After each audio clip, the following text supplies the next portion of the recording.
नमस्कार। ओम शांति। आज 6th day के सत्र में आप सबका स्वागत है।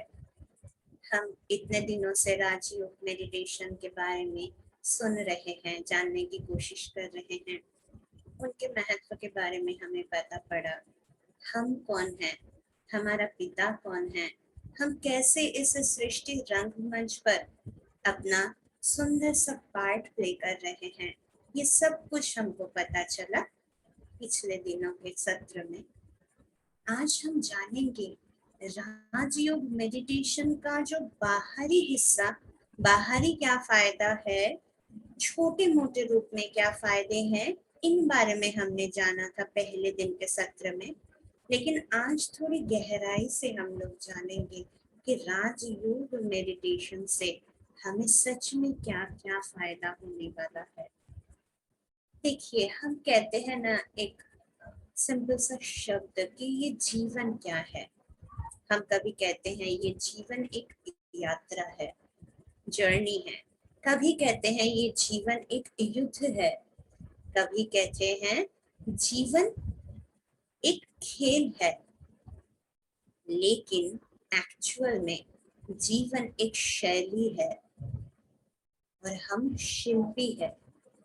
उस जीवन शैली को सिखाता है राजयोग मेडिटेशन। कैसे जीवन को जीना है, क्योंकि हम कहीं ना कहीं जीवन को जीना ही भूल गए हैं। इसीलिए हम कहते हैं गुजार रहे हैं, जीवन को कैसे भी तरीके से गुजार रहे हैं। तो ये जीवन यापन शैली क्या है, ये सिखाता है राजयोग मेडिटेशन। देखिए, जब हमारा शरीर कमजोर हो जाता है तो हम क्या हो जाते हैं, पराधीन हो जाते हैं, किसी के अधीन हो जाते हैं, कमजोर महसूस करते हैं, क्योंकि शरीर बीमार हो गया है। ठीक उसी प्रकार हमारा मन भी कमजोर जब हो जाता है तो वो पराधीन हो जाता है।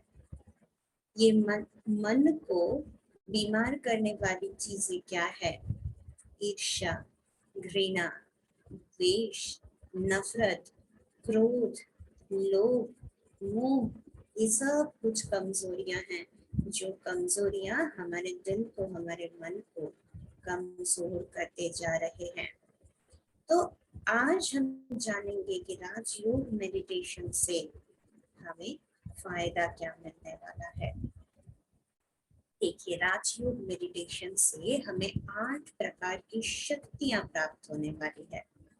हम शक्तियां जब कहते हैं, देखिए शिव शक्ति हम जब कहते हैं, माता के 10 भुजा, 8 भुजा दिखाए जाते हैं ना। इतने सारे भुजाएं क्यों दिखाए जाते हैं? दूसरी तरफ अगर हम देखते हैं, रावण का 10 शीश दिखाया जाता है, सिर 10 सिर वाला रावण। तो कोई भी आम इंसान अगर ऐसा पैदा होता है तो हम क्या बोलते हैं कि वो नॉर्मल नहीं है, ये पॉसिबल ही नहीं है ऐसा। लेकिन ये 10 सिर लेके रावण घूमता फिर कैसे था? तो एक्चुअली ये भी सिंबल है। क्या सिंबल? देखिए, जब हम बहुत ज्यादा अहंकारी होते हैं तो हम क्या कहते हैं, इसका तो घमंड से सिर ऊंचा ही है, सिर कभी इसका झुकता ही नहीं। तो घमंड, ईगो, इसका जो सिंबल है वो सर दिखाया जाता है। और आज देखिए, नारी में 5 विकार है, काम क्रोध लोभ मोह अहंकार। पुरुष में भी विकार है, काम क्रोध लोभ मोह अहंकार। अब ये 5 सर और स्त्री के 5 सर दोनों आपस में मिलके जब एक ही छत के नीचे आते हैं, तो जब ईगो की लड़ाई होती है, तभी ना हम कहते हैं घर घर में रामायण छिड़ चुका है अभी। तो रामायण हमारे घर में चल रहा है, ईगो की लड़ाई चल रही है। हम कहते हैं दिन भर हम जो भी मेहनत कर रहे हैं अपने परिवार के अच्छे के लिए, अपने परिवार को सुखी बनाने के लिए, लेकिन अल्टीमेटली जब दिन भर हम पर थक हार के जब घर वापस आते हैं तो सारा दिन का जितना भी फ्रस्ट्रेशन है, गुस्सा है, सब कुछ घर वाले पे निकाल देते हैं। तो जिन्हें अच्छा रखने के लिए इतना मेहनत कर रहे हैं, क्या उन्हें अच्छा रख पाए? उन्हें जरूरत का सामान देना ही काफी नहीं होता है। घर वालों से हमको प्यार चाहिए होता है, सिंपैथी चाहिए होती है। हम दो अच्छे शब्द सुनना पसंद करते हैं। घर में जब कोई आता है, बच्चे अपने पापा के लिए जब इंतजार करते हैं, हमेशा से वो खिलौने के लिए नहीं इंतजार करता है। उसे लगता है जब उसके पापा आके उसके सर पे थोड़ा सा हाथ ऐसा कर देता है, तो उस बच्चे को अच्छा लगता है दिन भर के बाद।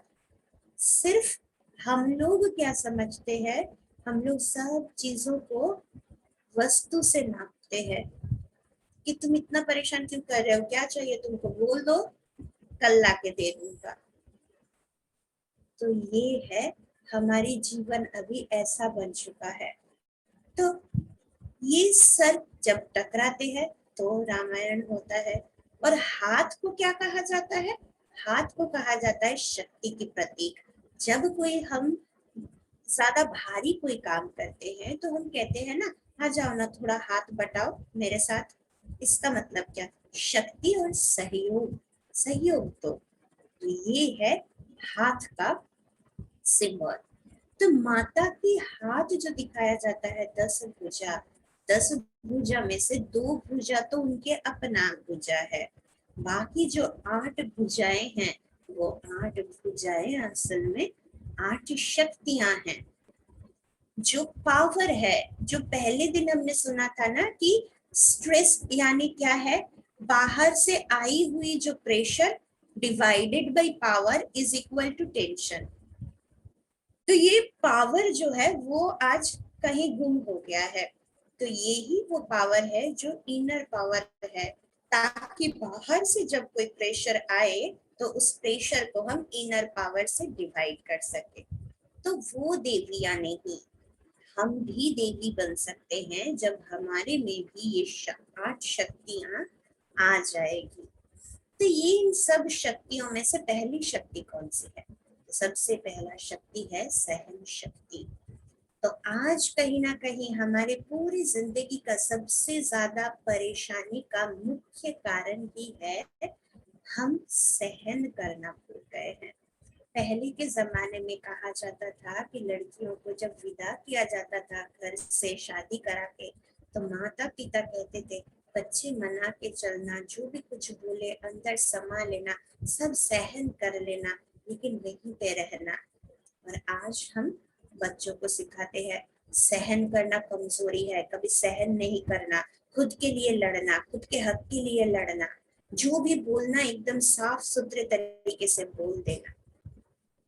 सोचिए, पहले के जमाने कहा जाता है हमारा दिमाग का 2 हिस्सा है, एक राइट ब्रेन है, एक लेफ्ट ब्रेन है। एक एक तरफ से हम रीजनिंग, लॉजिक, ये सब कुछ कहते हैं, करते हैं, और दूसरे तरफ से हम भावनात्मक रूप से सोचते हैं। तो ये दोनों ही चीजें जब हमारे दिमाग में रहता है, तभी हमारे जीवन में बैलेंस रहती है। तो जो पुरुष होते हैं वो रीजनिंग, लॉजिक, ये सब चीजों के बारे में सोचते थे, और जो नारी होती थी वो भावनात्मक तरीके से सोचती है। इसीलिए नारी को कहा जाता है वो कोमल है, वो प्यार देने वाली है, वो कभी रीजन लॉजिक अपनाती नहीं थी। तो जब शादी होके आते थे एक घर में, तो पुरुष एक राइट ब्रेन से सोचता था, और जो पत्नियां उनकी वो लेफ्ट ब्रेन से सोचती थी। तो दोनों मिलके बहुत सुंदर तरीके से बैलेंस के साथ संसार चलता था। लेकिन आज बच्चियां को भी, मतलब जो भी फीमेल है, उनको भी सिखाया जाता है आप राइट ब्रेन से सोचो, लॉजिक, रीजनिंग। तो दोनों ही जब एक ही घर में शादी करके जाएंगे तो दोनों ही राइट ब्रेन से सोच रहे हैं, लेफ्ट ब्रेन का कोई काम ही नहीं है। सब रीजन, सब लॉजिक, तो डिसबैलेंस हो जाता है। इसीलिए आज घर टूट जाता है। लेकिन पहले के जमाने में कितनी भी टॉर्चर किया जाता था नारियों के ऊपर, लेकिन कभी किसी का घर नहीं टूटता था। तो सहन शक्ति को हमने समझ लिया है ये हमारी कमजोरी है, लेकिन इस शब्द में ही तो, नाम में ही तो लिखा हुआ है शक्ति। सहन करना कमजोरी नहीं है, सहन करना शक्ति है। जो कमजोर होते हैं वो सहन नहीं कर पाते हैं। हम अगर प्रकृति में देखते हैं तो प्रकृति में देखिएगा, पेड़ को जब कोई बच्चा पत्थर मारता है तो पेड़ उसको बदले में फल देता है।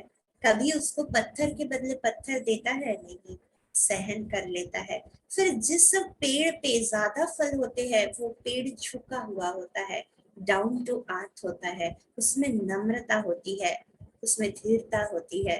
तो जो व्यक्ति में अंदर से जो व्यक्ति भरपूर होंगे, फलीभूत होंगे, तो वो भी डाउन टू अर्थ होते हैं। और देखिएगा कि सूखे पेड़ को कभी पत्थर नहीं फेंकता है। जो भी पत्थर फेंका जाता है वो फलदायी पेड़ पे ही फेंका जाता है, क्योंकि जो फेंक रहे हैं पत्थर उनको कोई आस होती है कि इनसे मुझे कुछ प्राप्त होगा, कुछ प्राप्ति के लिए वो ये कर रहे हैं। तो हमें भी सोचना चाहिए कि जब कोई हमारी तरफ पत्थर फेंकता है तो उन्हें भी लगता है कि उन्हें हमसे कुछ प्राप्तियां होंगी।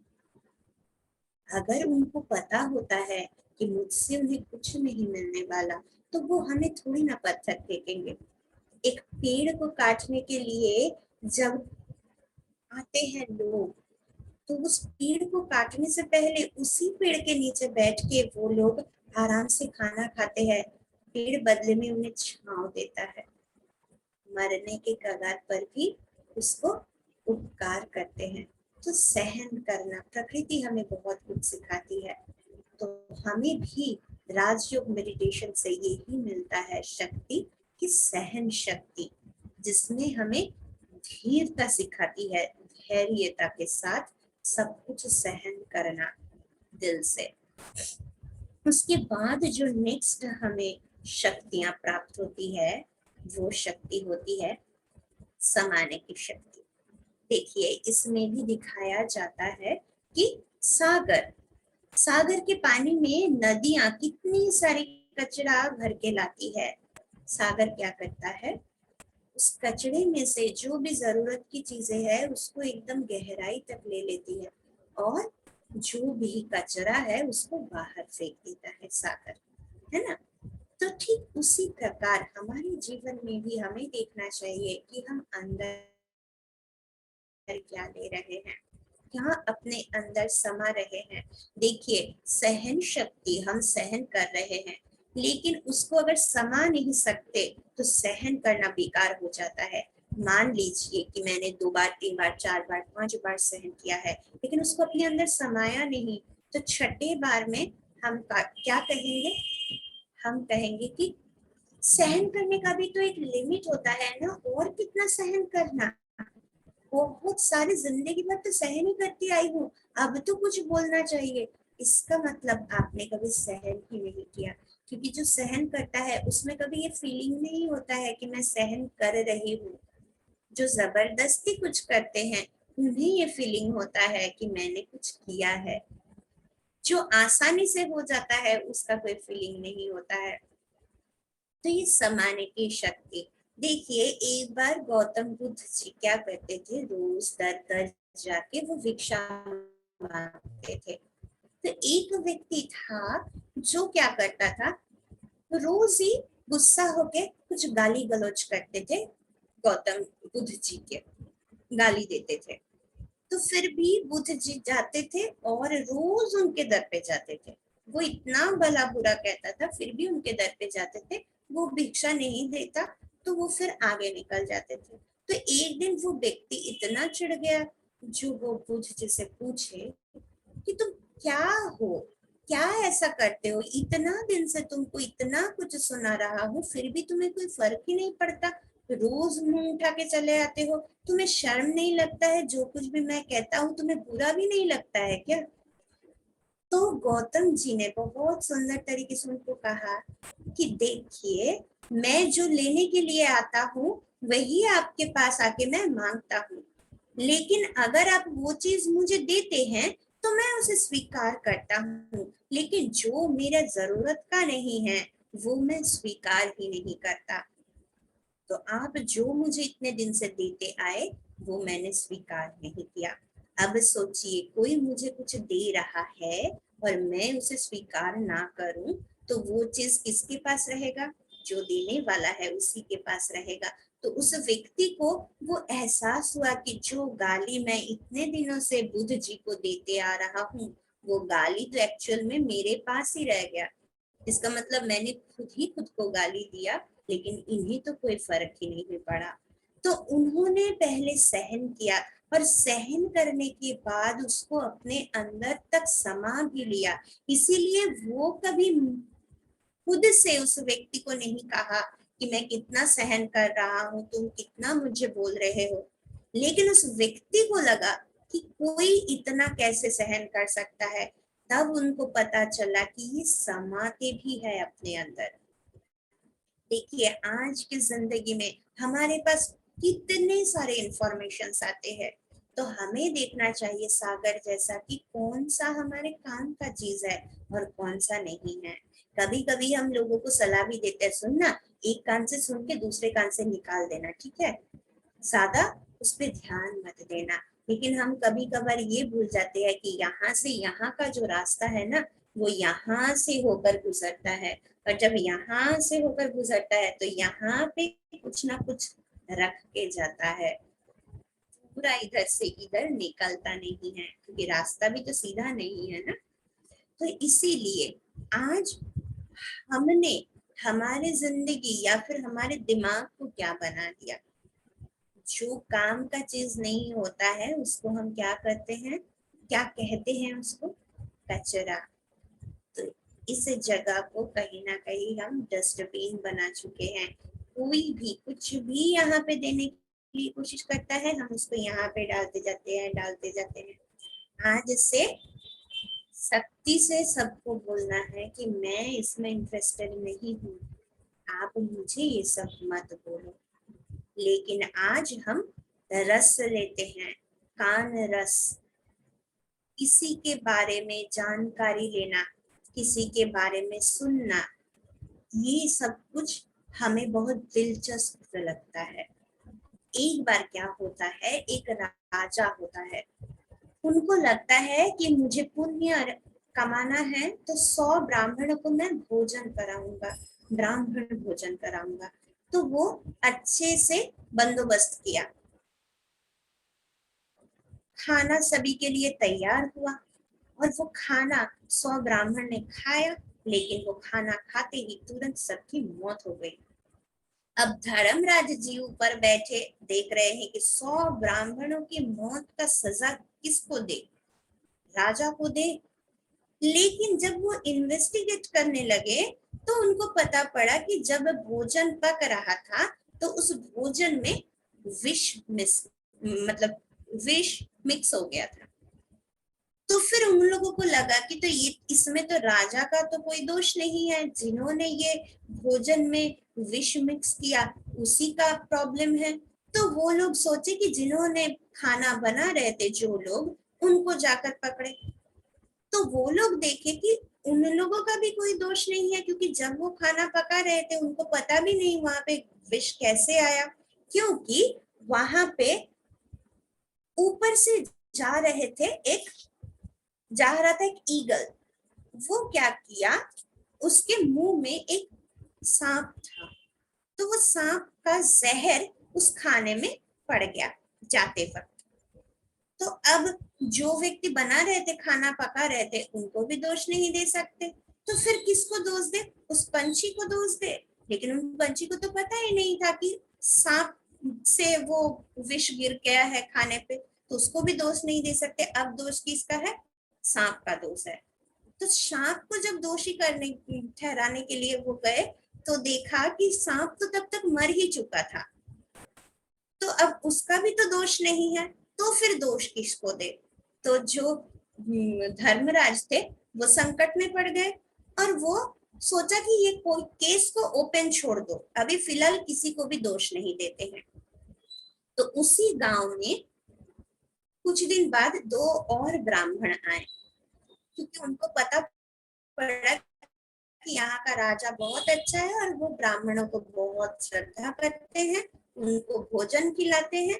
तो वो पता पूछने लगे कि हम कैसे राजा के पास पहुंचे। तो वो जाते जाते एक बुजुर्ग माता से मिले। तो वो बुजुर्ग माता जी उन लोगों को जब सुनते हैं कि वो राजा के पास जाने वाले हैं, तो वो माता जी अचानक से कहा, अरे अरे उस राजा के पास जा रहे हो, उसके पास गलती से भी भाग, वो तो एकदम खूनी है, उसने पिछले साल बहुत ब्राह्मणों को विषैला, क्या अपना जीवन के बारे में कोई चिंता नहीं है, भाग जाओ यहाँ से। उस ने डिसाइड किया कि अब सोचिए उस माता को क्यों दिया गया इसका दोष। जो भी घटना घटी थी उस घटना में किसी का भी कोई दोष नहीं था, क्योंकि किसी ने जानबूझ के कुछ नहीं किया था, लेकिन वो माता ने इन सब से रस लिया, गॉसिप करने का रस। उन्होंने मिसगाइड कर दिया दो और व्यक्ति को, और वो भी किसके हिसाब से, अपने सोच के हिसाब से उन्होंने मिसगाइड कर दिया। उनको रियलिटी नहीं पता थी कि वो राजा ने कुछ नहीं किया, किसी ने कुछ नहीं किया, लेकिन उनको दिलचस्पी लगा, सभी के साथ बात करने में मजा लगा। कर्म की गुह्य गति, जो हम कभी कभी अनजाने में ही इतनी बड़ी गलती कर देते हैं कि हमको पता भी नहीं चलता है। हम क्या करते हैं, लोगों को इन्फ्लुएंस करने की कोशिश करते हैं, अपने हिसाब से इन्फ्लुएंस करने की कोशिश करते हैं कि आप उसके बारे में, उसके साथ उसका कार्मिक अकाउंट अलग हो सकता है, मेरे साथ उसका कार्मिक अकाउंट अलग हो सकता है। वो हो सकता है मेरे से बुरा बर्ताव कर रहा है, नॉट नेसेसरी बाकी लोगों से भी वो बुरा बर्ताव करे, लेकिन हम क्या करते हैं, उसको उकसा देते हैं कि उसके पास मत जाना, वो व्यक्ति ऐसा ही है। लेकिन कभी किसी के ऊपर हमें टैग लगाना नहीं चाहिए। क्यों पता है? क्योंकि बहती हुई नदी में कहा जाता है, एक ही नदी में आप दोबारा कभी स्नान नहीं कर सकते, क्योंकि पानी हमेशा से बहती रहती है। तो आप जिस समय पहली बार नहाए थे वो पानी तो ऑलरेडी बह के निकल चुका है। अब दोबारा जब उस नदी पे आप नहाने जाओगे तो वहां पे दूसरा पानी है। ठीक उसी प्रकार जिस व्यक्ति के साथ आपका जो भी कुछ घटना घटी थी, उस समय उस व्यक्ति का सोच विचार, मन में चल रहा चिंता, वो सब कुछ बदल चुका होगा जब अगली बार आप उनके साथ मिलेंगे। लेकिन हम उस पिछले घटना के आधार पे उस व्यक्ति को सोचते हैं कि ये तो ऐसा ही है, ये तो बदल ही नहीं सकता है, इससे तो कुछ हो भी नहीं सकता है। लेकिन हो सकता है वो इतने दिनों में काफी खुद को परिवर्तन कर लिया। तो इसीलिए हमें देखना है कि हम क्या चीज अपने अंदर डाल रहे हैं, लेकिन उसके लिए हमें क्या चाहिए, और एक शक्ति की जरूरत है। उसके लिए हमें चाहिए पावर टू डिस्क्रिमिनेट, यानी परख करने की शक्ति। आज सबसे ज्यादा हम यही कहते हैं कि इसने मुझे मतलब ठगा के ले गया सब कुछ मुझसे, इसने मेरे साथ ऐसा क्यों किया, मैंने तो उसका कोई नुकसान नहीं किया था, लेकिन फ्रॉजरी में हम पड़ गए, वो फ्रॉड था। अब दोष तो उन्हें देते हैं जिन्होंने हमें ठग कर लेके गए, लेकिन हम कभी ये सोचते हैं कि हमने परख करने में कुछ गलती कर दिया? हम ये नहीं सोचते हैं। देखिए, हमारे जो शास्त्र है ना, हमें बहुत कुछ सिखाता है। हमारा सबसे बड़ा शास्त्र, जैसे कि हम रामायण पढ़ते हैं, महाभारत पढ़ते हैं, तो आज रामायण का ही हम लोग एग्जाम्पल लेते हैं। परख शक्ति का सबसे बड़ी समस्या किसको हुई थी? माता सीता को। देखिए, वो जब अपने परिवार के साथ वनवास में गई, वहां पे जाके सबसे पहले उन्हें क्या दिखा? सोने की हिरण। अब सोचिए, जो अपना सारा ऐश आराम धन संपत्ति सब कुछ त्याग के आती है यहाँ पे, फिर आके वही सोने की मोह में जुट जाती है। वही सोने की मोह मतलब ये जो वैभव है उसका माया है जो, उसमें फंस गई वो, परख नहीं कर पाई कि ऐसा कोई पृथ्वी पे चीज नहीं हो सकता है, सोने की हिरन जैसा कुछ नहीं हो सकता है। पहली गलती उन्होंने किया। उसके बाद जब रामचंद्र को उन्होंने जबरदस्ती भेज दिया, देखिए यहाँ पे ही हम मैनिपुलेट कैसे करते हैं लोगों को। रामचंद्र उनको बहुत समझाने की कोशिश किया कि ऐसा कोई चीज नहीं होता है, लेकिन फिर भी वो जिद पे अड़े रहे और राम जी को भेज दिया उनके पीछे। राम जी चले गए। अब मारीच मरने के समय राम जी की गला नकल करके पुकारा कि लक्ष्मण मुझे बचाओ। दूसरी दूसरी दफा परख करने में सीता जी को गलती हुआ, वो चूक गए। उनको लगा कि रामचंद्र मुसीबत में है, उनको आस्था नहीं थी। राम माना क्या, रामचंद्र माना भगवान। उनको भगवान पे आस्था नहीं थी कि वो जो कर रहे हैं सही कर रहे हैं, उनका कोई नुकसान नहीं कर सकता। तो ये दूसरी बार उन्होंने गलती किया। तीसरी बार जब रावण वेश बदल कर उनके पास आके भिक्षा मांगी, तब भी उन्होंने परख शक्ति का मतलब वो परख नहीं कर पाए और गलती से लक्ष्मण रेखा पार कर दिया। तो ये परख शक्ति के गलती के वजह से ही इतनी बड़ी रामायण का युद्ध हो गया। तो हम भी जीवन में कहीं ना कहीं प्रकार से परख नहीं कर सकते। तो अब देखिए, परख करने के लिए यहाँ पे दिखाया जा रहा है कि एक मैग्नीफाइंग ग्लास होता है, जिस ग्लास को पकड़ के हम कोई भी अच्छा रत्न हो या फिर हीरा हो उसको परख सकते हैं। तो ये मैग्नीफाइंग ग्लास क्या है? ये मैग्नीफाइंग ग्लास ही है राजयोग मेडिटेशन, जो हमें परख करने की शक्ति देती है। कैसे? क्योंकि राजयोग मेडिटेशन करने से हमारा ये दिमाग क्लियर होता है, क्योंकि उसके पहले हमने सहन किया, उसके बाद हमने समाया, उसके बाद हमने देखा परख करके कि क्या मुझे जरूरत है, इसी को मैं अंदर लूंगी, बाकी जो मेरी जरूरत का नहीं है उसको मैं इधर तक आने ही नहीं दूंगी। तो मैंने ब्रेक लगाया, मैंने फिल्टर लगाया, यहाँ पे घुसने का कोई भी जर्म्स घुसने से पहले ही हमने फिल्टर लगा दिया। तो इसके लिए हमारा परख शक्ति बहुत ज्यादा बढ़ जाएगी। तो परख शक्ति बढ़ने के साथ साथ हम निर्णय अच्छे से ले पाएंगे। निर्णय शक्ति के लिए क्या दिखाते हैं, देखिए।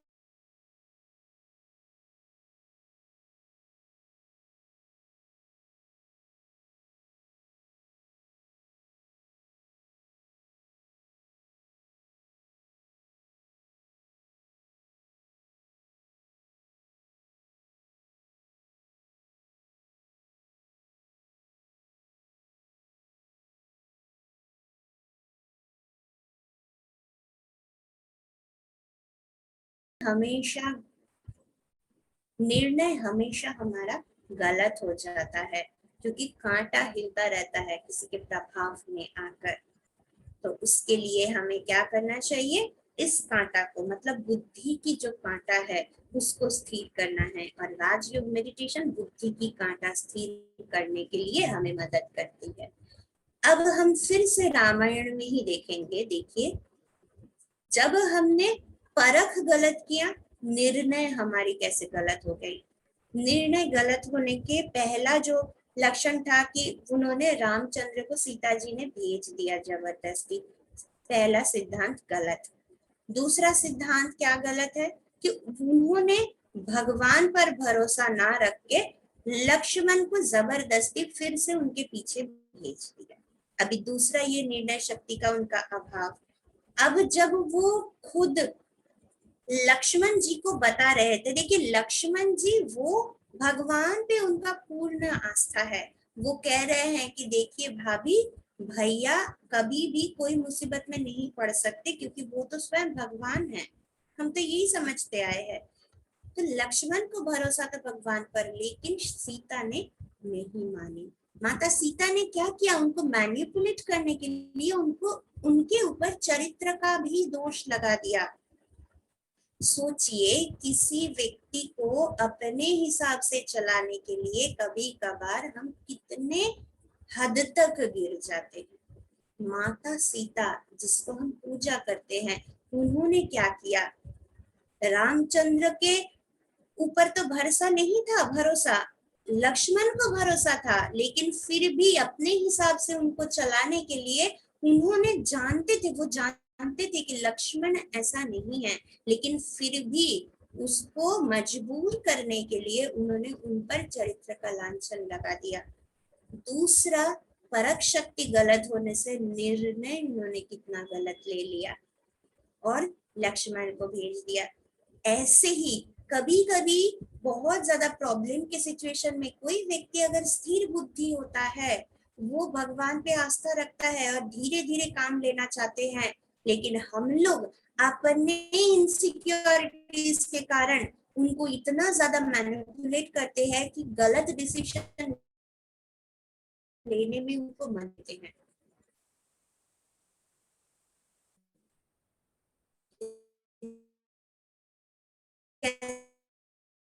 मान के यहाँ पे पड़े,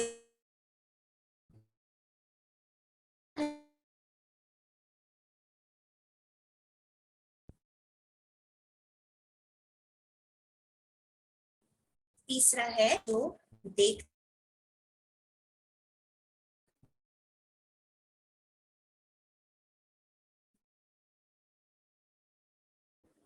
चारों तरफ एक लक्ष्मण रेखा खींच के गए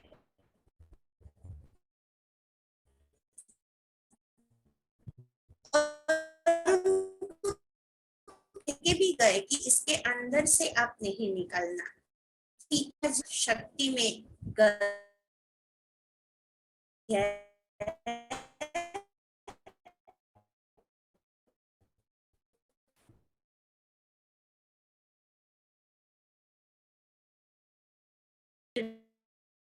भी सही ले पाते।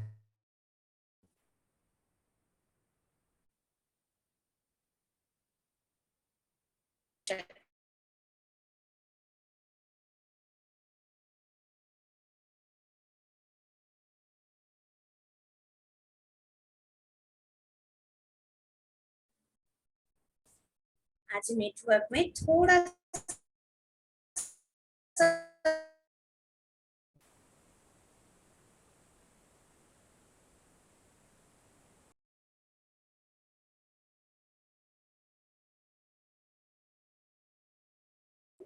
कि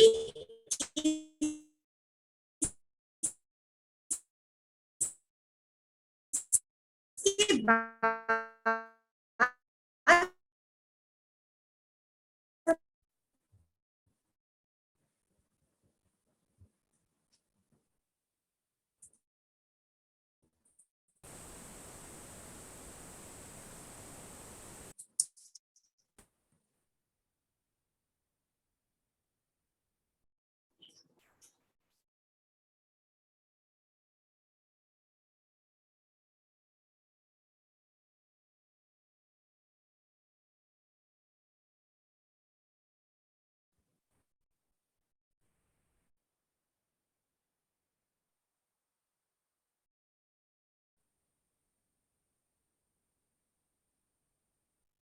आज थोड़ी सी नेटवर्क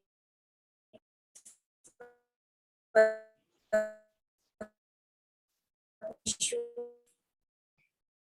आज नेटवर्क का प्रॉब्लम हो रहा है थोड़ा। हाँ, नेटवर्क का प्रॉब्लम हो रहा है, साउंड क्रैक कर रहा है।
सॉरी, तो नेटवर्क का थोड़ा सा इशू चल रहा था, इसीलिए मैं फिर से, तो हम लोग जो सुन रहे थे कि अब अगला जो हमारा शक्ति है वो शक्ति है फेस करने की शक्ति, पावर टू फेस। देखिए आज के समाज में सबसे ज्यादा प्रॉब्लम तो इसी के लिए हो रहा है ना, क्योंकि आज हम बहुत सारे अपनों को खो रहे हैं। इस जो भी बीमारी चल रही है उसके वजह से हम अपनों को खो रहे हैं, अपनी तकलीफ में हैं। तो इस समय इस परिस्थिति का सामना करना हमारे लिए कितनी मुश्किल हो जाती है ना। तो इसके लिए ही हम देखिए राजयोग मेडिटेशन हमें क्या सिखाता है, एक्सेप्ट करना सिखाता है। कैसे? जब हम जान जाते हैं कि ये वर्ल्ड ड्रामा है और जो भी हमें छोड़ के जा रहे हैं वो एक नया फ्यूचर की तरफ जा रहे हैं, क्योंकि आत्मा की जर्नी तो कभी खत्म नहीं होती है। ये शरीर का जर्नी खत्म हो गया लेकिन आत्मा की जर्नी खत्म नहीं हुई। इसीलिए मौत को क्या कहा जाता है? मौत यानी change of dress and address. सिर्फ ये ड्रेस बदल जाता है और इस ड्रेस के साथ साथ उसकी एड्रेस बदल जाती है, बस इतना ही। लेकिन उसके लिए हम कितना डर जाते हैं, उसको फेस नहीं कर पाते हैं। तो देखिए अगर कोई भी हालत में हमारे हाथ में कुछ ना होता हो, जिस समय हमारे हाथ में कुछ नहीं है, तो हमारे पास एक ही चीज रह जाती है, वो है चॉइस। क्या चॉइस? देखिए फ्यूचर को आप अपने हिसाब से फ्यूचर नहीं बना सकते, आप पास्ट जो हो गया है उसको भी अपने हिसाब से आप बदल नहीं सकते हैं। तो इसके बारे में अगर हम कॉन्टिन्यूअस सोच के अपने मन को दुखी करते रहे तो शरीर के ऊपर उसका इफेक्ट पड़ेगा, मन भी दुखी होगा, शरीर भी दुखी होगा। तो चॉइस क्या है हमारे पास? उसी परिस्थिति में हम पॉजिटिव थिंकिंग करेंगे या नेगेटिव थिंकिंग करेंगे, खुश रहेंगे या दुखी होकर जिएंगे, दोनों ही हमारे हाथ में है। क्योंकि दोनों से ही रिजल्ट बदलने वाला नहीं है, सिर्फ एक ही रिजल्ट बदल सकता है। आप स्वस्थ रहेंगे, खुश रहेंगे, तो नहीं तो आप दुखी रहेंगे, तो आप बीमार रहेंगे। तो जहां आप खुद को कंट्रोल करके खुद को स्वस्थ रख सकते हैं, तभी कोई अगर प्रॉब्लम का सिचुएशन हो तो जब दूसरों को जरूरत पड़ती होगी आपके, तो आप उनको मदद कर सकते हैं। लेकिन अगर आप खुद ही अंदर से कमजोर रहेंगे तो उस समय आप किसी को मदद नहीं कर सकेंगे, लेकिन लोगों से आपको मदद मांगनी पड़ेगी। तो इसीलिए राजयोग मेडिटेशन क्या सिखाता है हमें? हमें नॉलेज देता है ना, अंदर से नॉलेज देता है कि हम आत्मा है, अजर अमर अविनाशी है, पार्ट प्ले करने के लिए यहाँ पर आए हैं। हम समझते हैं क्या कि अचानक वो हमें छोड़ के चला गया, तो ये कारण किसका बना? इस बीमारी का बना या एक्सीडेंट का बना। लेकिन हम ये नहीं सोचते हैं कि उनका टाइम इतना ही था। अगर ये बीमारी ना भी हुई होती, अगर कोई एक्सीडेंट ना भी हुआ होता, तो भी कोई और कारण बन जाता उनका यहाँ से जाने का, क्योंकि उनका तो हमारे साथ हिसाब किताब खत्म हो गया है। देखिए एक बार क्या हुआ, एक व्यक्ति अगर 5 रुपया किसी से उधार लेता है, मान लीजिए मैंने ही किसी से 5 रुपया उधार ले लिया, तो अब अगर एक्सीडेंट में अचानक से मेरा पैर टूट जाता है तो भी तो मुझे वो 5 रुपया देना पड़ेगा। अगर सर फट जाता है तब भी मुझे उस व्यक्ति को 5 रुपया वापस करना पड़ेगा। अब मान लीजिए उसी एक्सीडेंट में मेरा ये पूरा शरीर ही खराब हो गया, मतलब मैं मर गई, तब भी तो मेरा वो रह गया ना, बाकी 5 रुपया तो मुझे देना ही पड़ेगा उस व्यक्ति को। अब इसी दौरान अगर उस व्यक्ति का भी शरीर छूट जाता है, तो इस जन्म में तो मैं उनको पहचानती थी कि जिससे मैंने 5 रुपया उधार लिया, वो व्यक्ति भी मुझे पहचानता था कि इसने मुझसे 5 रुपया उधार लिया था। लेकिन अब दोनों का ही शरीर छूट गया है, दोनों ही दूसरे दूसरे शरीर पे चले गए हैं, लेकिन वो 5 रुपए का कर्जा तो रह ही गया। अब अचानक कोई व्यक्ति अगर आके मुझे 5 रुपया का चूना लगा के जाता है, तो मैं कहती हूँ अरे उसको तो मैं जानता भी नहीं, उसको तो जिंदगी में मैंने कभी उसका कोई नुकसान नहीं किया, उसने मुझे 5 रुपए का चूना लगा के क्यों चला गया? मैंने जिंदगी में किसी का बुरा नहीं किया, मेरे साथ ऐसा क्यों हुआ? तो हमें नहीं पता था कि वो कार्मिक अकाउंट तो मेरा बना था उसके साथ ना। तो ठीक इसी प्रकार हम जिस परिवार में आते हैं उस परिवार के हर सदस्य के साथ मेरा अपना अपना हिसाब किताब होता है। वही हिसाब किताब चुकता करने के लिए हम आते हैं। इसीलिए देखिएगा सबसे ज्यादा दुख, तकलीफ, परेशानी अपनों से मिलती है हमें, बाहर वालों से कम मिलती है, क्योंकि सबसे ज्यादा हिसाब किताब नजदीक वाले लोगों के साथ ही तो बनाए थे ना, इसीलिए उन्हीं के रिश्तेदार बन के आए हैं।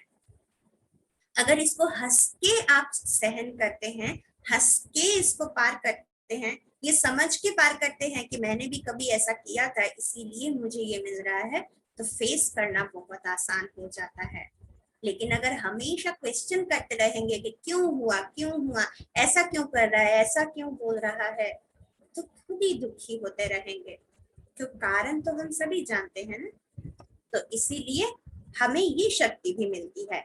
उसके बाद आता है सहयोग की शक्ति। देखिए आज हम सहयोग देना पसंद करते हैं लेकिन सहयोग लेना नहीं पसंद करते। हमें ईगो लगता है, ईगो क्लैश होता है कि सहयोग देंगे ठीक है भाई, लेकिन भगवान ना करे मुझे कभी किसी से कोई मदद लेनी पड़े।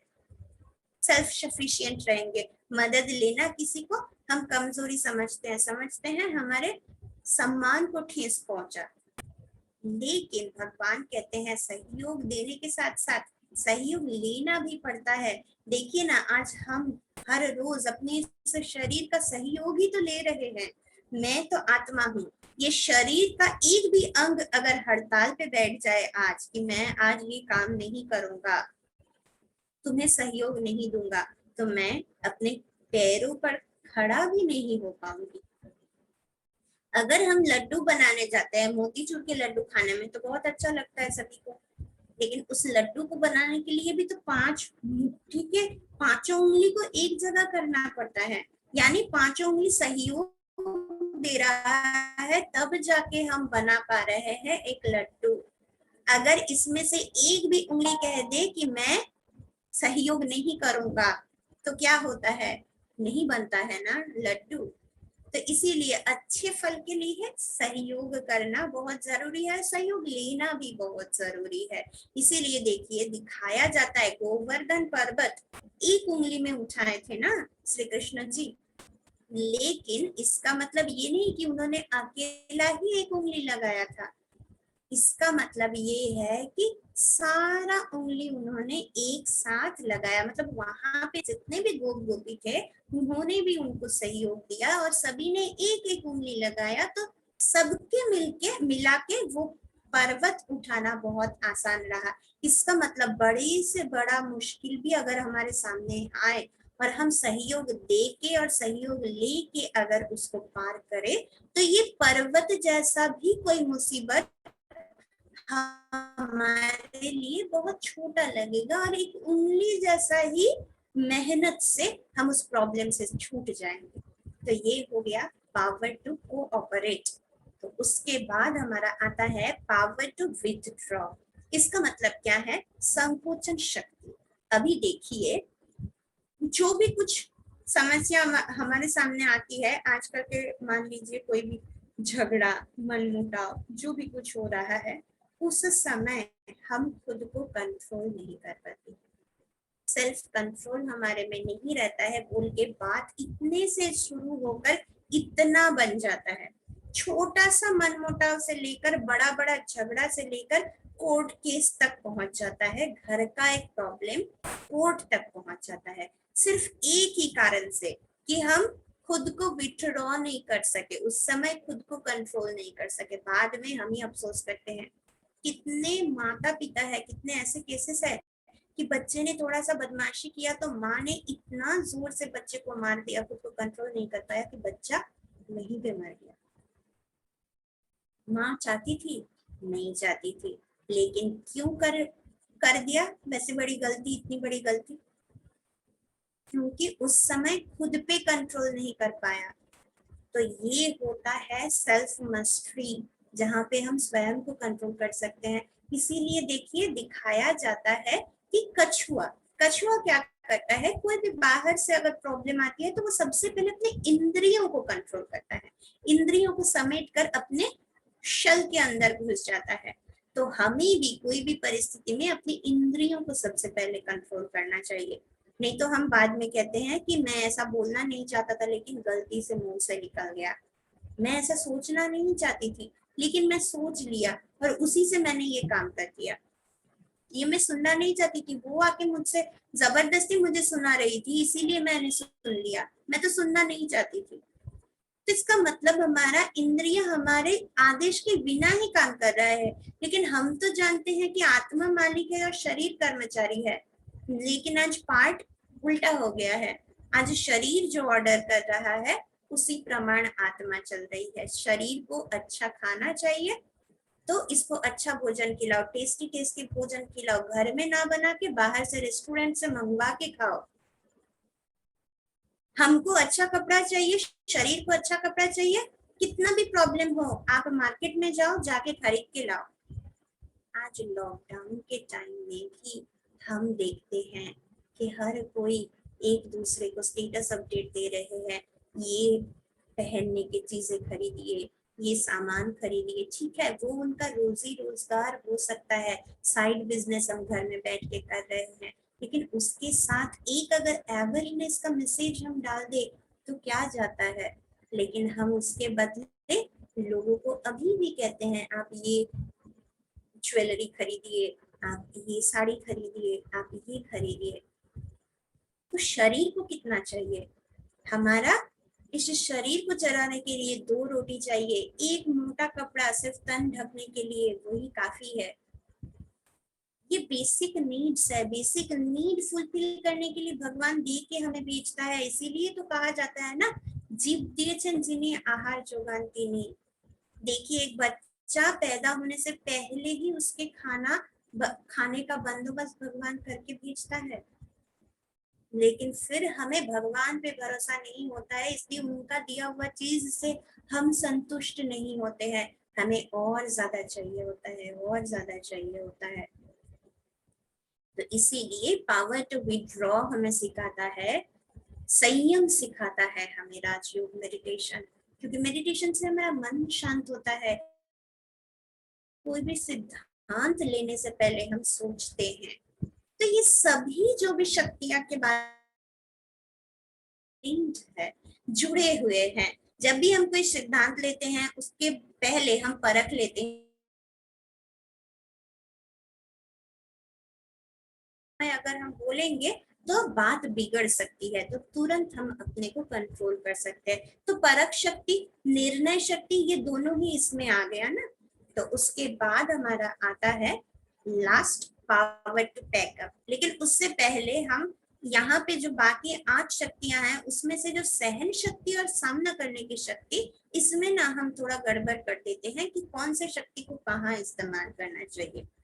जहाँ परख शक्ति, जहाँ सहन शक्ति का इस्तेमाल करना चाहिए वहां हम सामना करते हैं, और जहाँ सामना करने की शक्ति चाहिए वहां हम सहन करते हैं।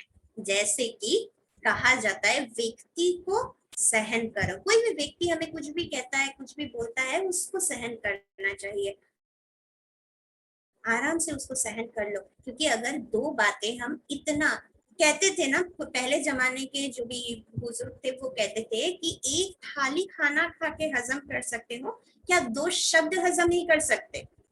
लेकिन आज हम वही शब्द हजम नहीं कर पा रहे हैं ना। पेट का भी हजम शक्ति कम हो गया, यहाँ का भी हजम शक्ति कम हो गया, दोनों तरफ का ही हाजमा हमारा आज खराब है। तो इसीलिए कहा जाता है कि व्यक्ति का आप सहन करो, व्यक्ति को सहन करो, और जो भी सिचुएशन आपके सामने आता है उसका सामना करो। लेकिन हम सिचुएशन का सामना ना करके उसे सहन करते हैं, और जो भी व्यक्ति आते हैं हमारे सामने उसका सामना कर देते हैं। तो आज से थोड़ा हम चेक करेंगे कि किसको सामना करना है और कहाँ पे सहन करना है। तो लास्ट हो गया हमारा जो पावर टू पैकअप। तो यहाँ पे हम देख पा रहे हैं एक ट्रंक यानी सूटकेस है, और उसके ऊपर रखा हुआ है बेडिंग। बेडिंग रोल करके हम ट्रेन में जाते वक्त कहीं पे भी छोड़ देते हैं, लेकिन जो हमारा ट्रंक यानी सूटकेस होता है ट्रॉली होती है, उसको हम क्या करते हैं, पहले तो लॉक लगाते हैं, उसके बाद चेन के साथ अच्छे से बांध के अपने सर के पास रखते हैं। क्यों? क्योंकि उसमें बहुत सारी वैल्यूएबल सामान चीजें रहती है, और हम ये कोशिश करते हैं कि ये जो जर्नी या फिर हम जहाँ जा रहे हैं वहां पे मेरे सूटकेस में जो भी सामान है वो तो रहना ही चाहिए, लेकिन ये घूमते वक्त और भी सारी कीमती चीजें सामान खरीद के और भी हम वापस घर लेके आते हैं, है ना। तो ठीक उसी प्रकार ये हमारी जीवन की यात्रा है, और कहा जाता है कि इंसान खाली हाथ आया था खाली हाथ जाएगा, लेकिन ये सोच में थोड़ा सा फर्क है। इंसान खाली हाथ नहीं आता है, इंसान अपने हाथ में कर्म लेके आता है, पिछले जन्मों का कर्म। इसीलिए जब कोई बच्चा पैदा होता है उसका हाथ का मुट्ठी बंद होता है, ये सिंबल है कि वो कर्म साथ में लेके आया है। ये कर्म वैल्यूएबल्स हैं जो हमारे ट्रंक में है, लेकिन हम क्या करते हैं, ये वैल्यूएबल चीजों को खोते जाते हैं, एक एक गलत काम करते हैं और एक एक वहां से पैसा निकलता जाता है, क्योंकि हम कर्जदार बनते हैं ना।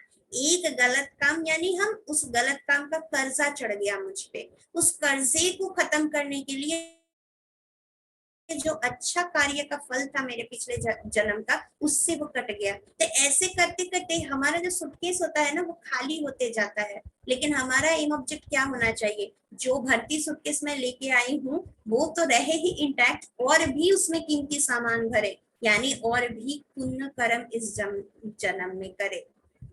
और ये जो बेडिंग है ये क्या है, ये हमारे जितने भी पाप कर्म हैं, तो परमात्मा कहते हैं पाप कर्म को रैप अप कर लो, बेडिंग की तरह मोड़ लो, उसको फैलाओ मत, उसका विस्तार मत करो, खुद भी गलत काम मत करो, किसी और को गलत काम करने के लिए प्रेरणा भी मत दो। तो फिर हमारा जीवन आराम से गुजर जाएगा, क्योंकि जब कर्जा ही मेरा सबके साथ चुकता हो जाएगा तो फिर मुझे कोई भी चीज के लिए दुखी नहीं होना पड़ेगा। क्योंकि जब हम कर्जा देने जाते हैं, कर्जा जब किसी को चुकाने जाते हैं तब तो हम दुखी होते हैं ना। तो आज हमारे पास जितने भी दुखों का कारण है वो कहीं ना कहीं तरीके से किसी ना किसी कारण से वो किसी के साथ हमारा कर्जा ही है। तो आज हम कर्जा अदा कर रहे हैं, तो कर्ज अदा करते करते हम अंदर से थक चुके हैं। लेकिन अगर हम ये मान ले कि अच्छा है जल्दी जल्दी कर्ज अदा हो रही है तो हम जल्दी जल्दी अपने बोझ से मुक्त हो जाएंगे, तो ये सोचने से हमारे साथ जो कुछ भी घटेगा उसको सहन करना, उसको समाना, उसको फेस करना, हमें उसमें कोई प्रॉब्लम महसूस नहीं होती। तो ये राजयोग मेडिटेशन हमें ये 8 शक्तियां देती है। अगर हम रोज राजयोग का प्रैक्टिस अपने जीवन में करते रहे, तो आज हमने राजयोग मेडिटेशन से मिलने वाले इन 8 शक्तियों के बारे में जाना। और ये 8 शक्ति हमें किन से मिलती है, परम पिता परमात्मा शिव बाबा से मिलती है। और शिव बाबा से मिली हुई इन शक्तियों से हम जब शक्तिशाली बन जाते हैं तो हमको ही कहा जाता है शिव शक्ति, यानी शिव की शक्ति। तो हम सब ही है शिव की शक्ति, अगर हम अपने जीवन में इसको धारण करें। अभी हम सभी रीढ़ की हड्डी सीधे करके बैठेंगे, थोड़ा सा मेडिटेशन प्रैक्टिस करेंगे। ओम शांति। चारों तरफ से अपने मन को एकाग्र कर ले,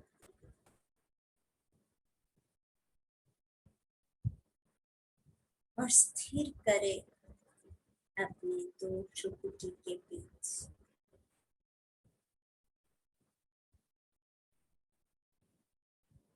चुटकी मुझ आत्मा का सिंहासन है, मैं राजा, मैं मालिक इस सिंहासन पर बैठकर अपने प्रजा पर राज करती हूँ। मेरी इंद्रियां मेरी प्रजा है, उन्हें मैं जो आदेश देती हूँ वो उन आदेशों का पालन करता है।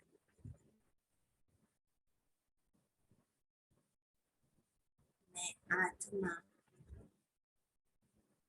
बहुत छोटी ज्योति बिंदु हूँ, लेकिन कमजोर नहीं। मैं आत्मा असीम शक्तियों के अधिकारी हूँ।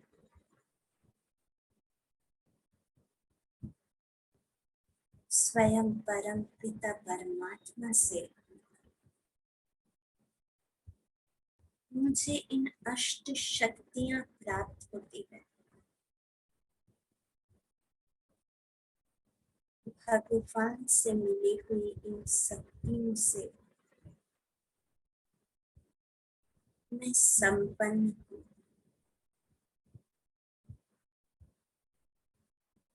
मैं शक्तिशाली हूँ।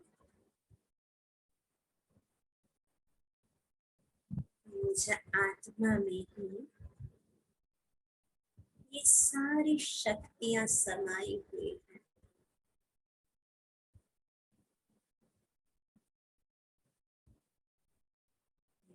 आत्मा इन शक्तियों से भरपूर होकर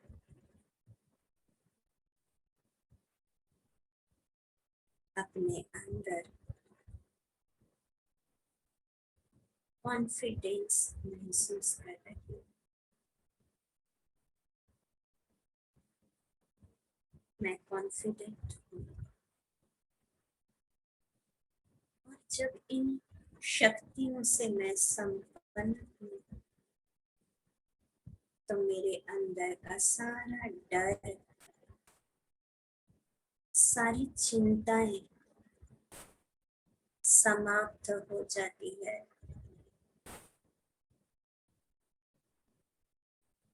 आज से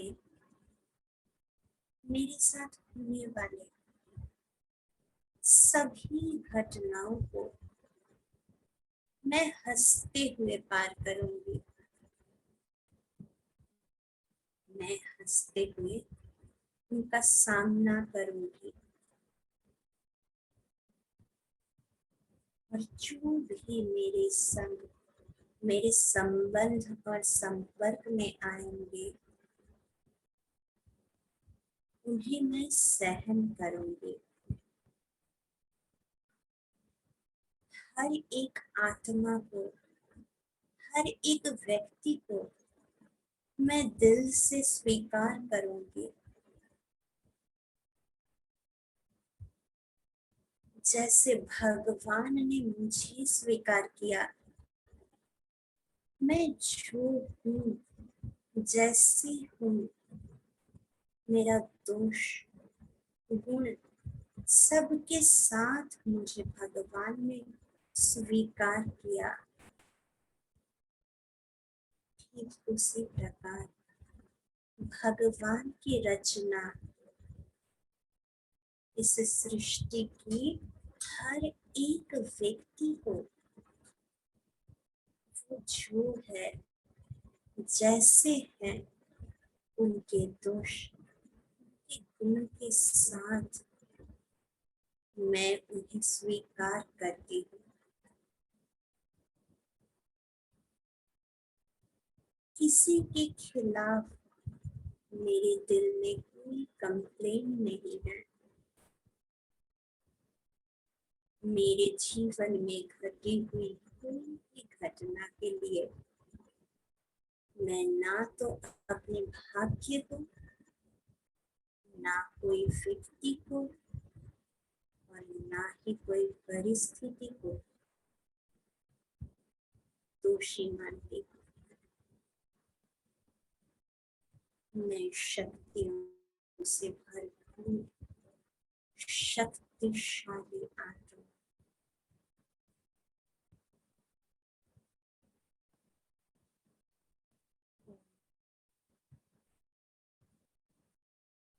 शांति।